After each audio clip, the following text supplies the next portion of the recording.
Criticism can devastate a vision. But when you encounter experience, what do you do in order to not let the vision die? Well, I think Nehemiah does three great things to respond to the vision in this passage, to respond to criticism in this passage, and accomplish the vision. First thing he does is pray. Somebody say pray.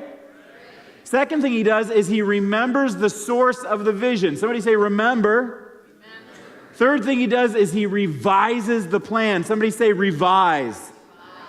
So back to the top, first thing he does is he prays. You can read about this in verse 4. Nehemiah says this, "Hear us, O God, for we are despised. Turn their insults back on their own heads. Give them over as plunder in a land of captivity. Do not cover up their guilt or blot out their sins from your sight, for they have thrown insults in the face of the builders." Now, I'm just guessing that Nehemiah did not have the spiritual gift of mercy, based on this prayer. My guess is that you have not heard many people in your journey groups praying like this. If you had, you might recommend counseling for them or warn the preschool director of the church not to let him volunteer. But Nehemiah does a great thing here.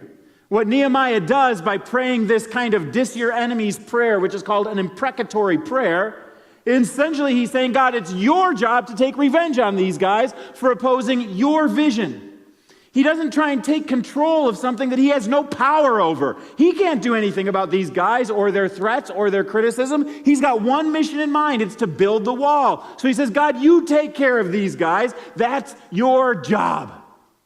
And in doing so, it's the exact right thing to do. God's not obligated to obey Nehemiah, but now it's off of Nehemiah's shoulders. It's in God's camp, and he doesn't have to take care of it anymore. Your prayer does amazing things because God's the only one with the power to do anything about this anyway. So you may as well bring it to God and let him take control of it. It's also amazing what happens in your mind when you put your critics in the perspective of the power of God. Because when you focus on the critics, you focus on them or the size of their arguments. But in prayer, you're focusing on the size of your God. And your critics look awfully small in perspective of the size of your God.